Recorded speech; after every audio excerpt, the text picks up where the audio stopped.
Obrigado pela presença.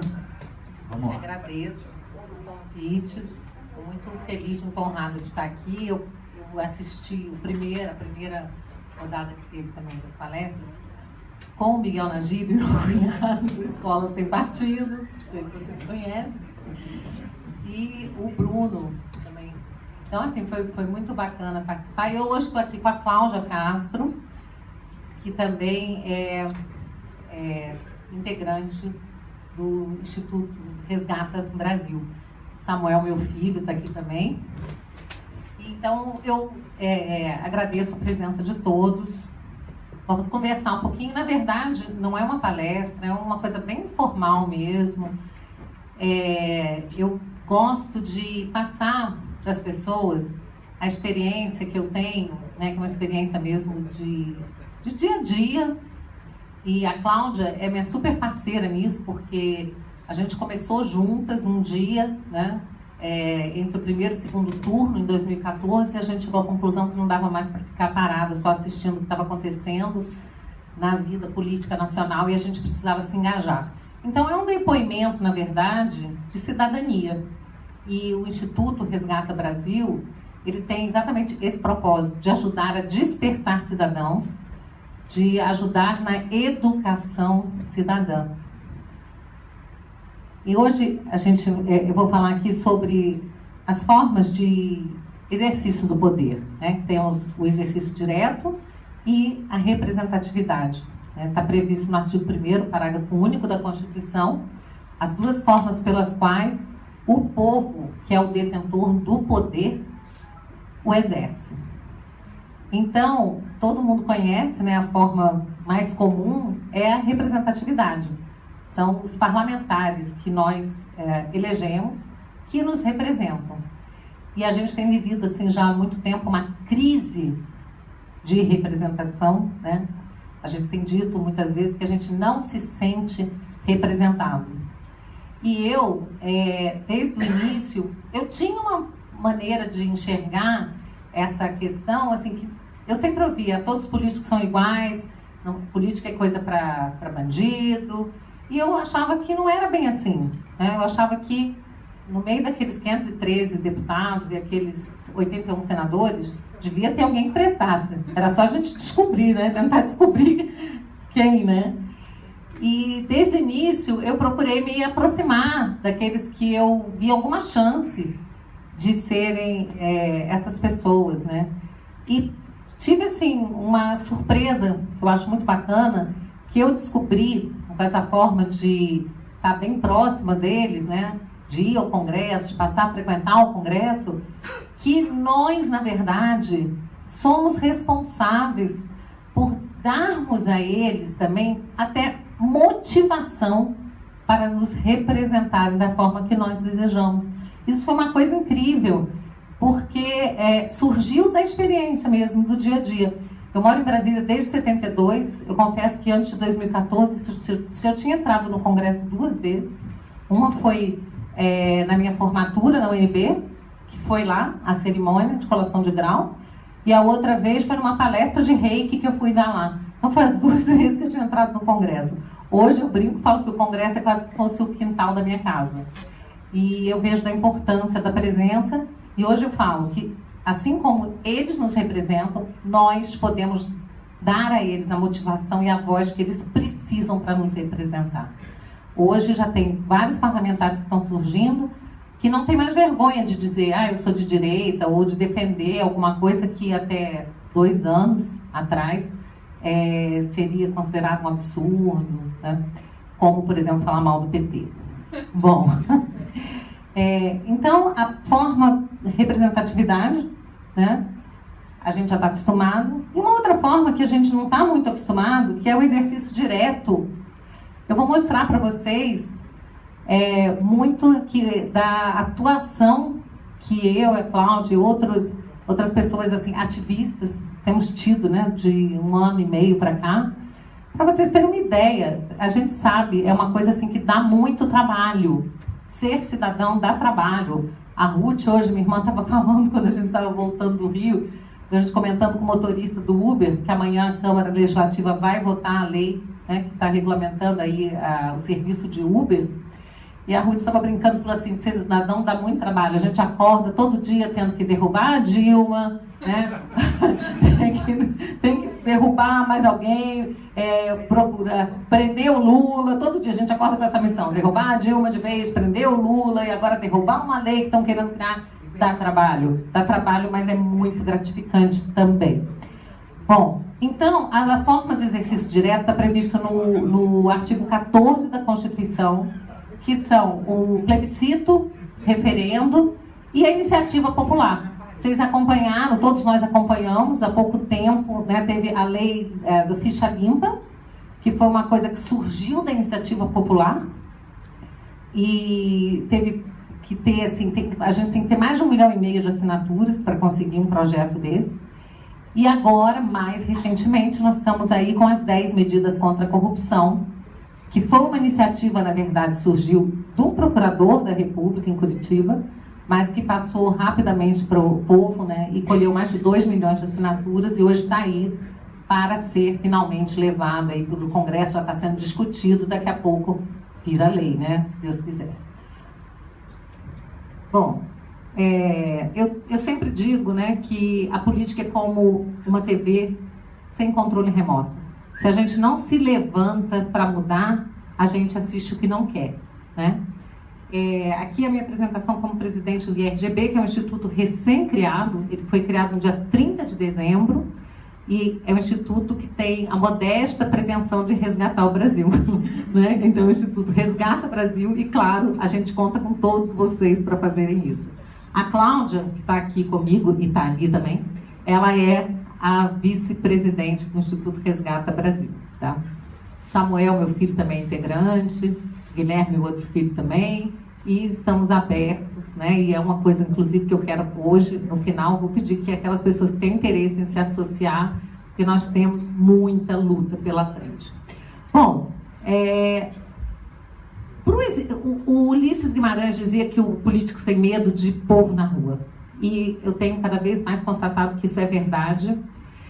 E bem no inicinho dessa nossa caminhada de exercício, é uma outra forma que eu digo de exercício direto do poder, não são só aquelas que estão previstas na Constituição, referendo, plebiscito e lei de iniciativa popular, para dizer que nós estamos com um projeto de emenda constitucional para colocarmos o recall também no Brasil, que é o poder de você retirar, né, aquele político. O povo coloca e o povo tira. Não tem que passar por esse processo desgastante do impeachment, em que a gente fica dependendo do Congresso. É o povo que põe, é o povo que tira. Então, a gente está com esse projeto de emenda constitucional. Mas uma outra forma de exercício, que eu acredito que é muito forte, é a presença do povo na rua. É a presença do povo junto aos parlamentares, marcando pressão, frequentando Congresso, Assembleia, Câmara Municipal.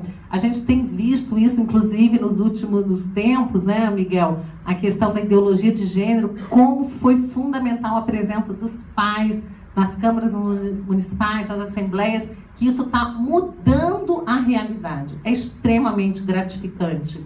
Então, assim, no início da nossa trajetória, estava acontecendo aquela proposta de projeto de lei 36, que foi em novembro de 2014, quando a Dilma quis exatamente mudar a meta fiscal. Hoje está respondendo por isso. Naquela época, o que me impressionava é que a gente conversava com os deputados e ninguém estava nem aí, era como se fosse uma coisa normal, tanto que foi aprovado, né? E hoje o Congresso está assistindo, aí está votando aí o impeachment, sendo que, na realidade, eles também participaram disso, né? Mas ainda bem que agora eles estão votando o impeachment, né? Mas eles também participaram, porque naquela época eles não estavam prestando muita atenção ainda, né, na vontade popular que estava começando a se manifestar. E também a rejeição das contas da Dilma foi outra ação que a gente atuou bastante. A gente foi para a porta do TCU, acompanhar tudo isso. E o impeachment. Então, essas foram 3 ações sobre as quais eu vou falar aqui, mostrar para vocês como que a gente participou. Essa foi a minha primeira manifestação. Foi uma vigília que a gente fez contra o PL 36, lutando pela moralização. Então, a gente foi para a frente do Congresso, a gente passou a noite lá com velas, e nós estávamos usando mordaças, né, vermelhas, escrito PT, porque já estava a Cláudia bolou aqui esse cheque, que foi o valor das emendas que a Dilma ofereceu para cada parlamentar que votasse a favor. Então, ela fez esse cheque gigante e a gente ficou lá. E cada parlamentar que chegava tinha que passar pela gente pelo cheque. A gente ficou na porta ali da chapelaria, né, procurando constrangê-los mesmo, porque é necessário constranger essas pessoas, né? Naquela época também eu conheci o Lobão, que estava nessa militância, e tem alguns parlamentares. Bom, esse não ao PL 36, ele deu o que falar. Teve até aquela história do Adolfo Saxida, nosso amigo e também ativista, que estava conosco, que estava usando a mordaça, e ele foi retirado lá de dentro como se tivesse falado alguma coisa, xingado, e não tinha xingado ninguém. E ele e o Alexandre Celso, que é um professor de história de Goiânia, que estava aqui também, levaram choque, inclusive, e a dona Ruth, uma senhora, levou aquela gravata ali, né? Então, assim, a gente começou a perceber que não era tão fácil frequentar o Congresso, chegar lá, entrar. Porque até então, antes da gente, que eu digo assim, o pessoal de direita, o centro-direita, começar a frequentar, antes somente o pessoal de esquerda frequentava o Congresso. E eles sempre tiveram as portas abertas. Quando a gente começou a frequentar e mostrar uma oposição, a gente costumava falar para os deputados que a nossa oposição era uma oposição frouxa, então nós é que teríamos que fazer a oposição. A gente começou a sentir que a nossa vida não seria muito fácil lá, né? Cláudia, falta um pouquinho, só para ver. Aqui é o Adolfo Saxida sendo arrancado, né? E a votação ali, até tem o deputado Francisquinho, outros deputados tentando ajudar a gente, né? Então, assim, aqueles parlamentares começaram a surgir, aqueles que estavam do nosso lado também. Pode passar. Tá. Bom, outra coisa que a gente, que chegou às nossas mãos, pelo pessoal da Corda Brasil, Luiz Felipe Orleans e Bragança, foi o ativismo digital. E a Cláudia se tornou uma fã do ativismo digital e ela ficou responsável por fazer isso, na maioria das vezes. Eu não sei se vocês conhecem, mas é um sistema que você coloca um e-mail você usa o ativismo digital, entra no site do Acorda, do ativismo digital, e a gente faz um texto, e esse texto é disparado para os deputados, mas é mandado de um para um, então não entra como se fosse spam, né? Você de uma pessoa para aquele deputado. Então a gente começou a disparar milhares para tratar daqueles temas importantes. E o Reprova as Contas 2014 foi um que foi assim muito, muito, muito acessado. Teve mais de 4 milhões de pessoas, né, Cláudia, que usaram esse ativismo digital. Foi muito impressionante. E no dia da votação, a gente esteve lá, né, e foi interessante que saiu até na Veja, aí eu e a Cláudia ali com a máscara da Dilma, e a gente conseguiu entrar no plenário, né? E lá dentro do plenário, foi interessante que eu sentei atrás do ministro Adams, que era um dos meus alvos favoritos naquela época, né? Ele estava sempre no meu Facebook, recebendo as alfinetadas, todas merecidas, diga-se por sinal. E quando a gente estava no plenário, eu e a Cláudia começamos a cochichar, e ele ficou falando um pouco dele, né? E era para ele ouvir, né? Então a gente estava só fingindo que era educado, assim, meio cochichando baixinho, mas falando dele, mas para ele escutar. E foi bem interessante, porque ele fez a sustentação e quando ele desceu, que ele voltou para a cadeira dele, eu virei para ele, né? Toquei no ombro dele, ele olhou para trás e ele achou que eu fosse cumprimentado. E aí ele estendeu a mão, eu não estendi a mão para ele, eu olhei para a cara dele e falei assim: Olavo tem razão. Aí ele olhou para minha cara e falou assim: Olavo? Que Olavo? Eu falei: o filósofo? Eu falei: Olavo de Carvalho? Aí ele falou assim: o filósofo? E virou para frente, amarrou a cara e não olhou mais para trás. Aí eu peguei na hora, coloquei isso, mandei pro Olavo, coloquei no Face, mandei para ele. O Olavo respondeu: isso vale mais que um prazer sexual.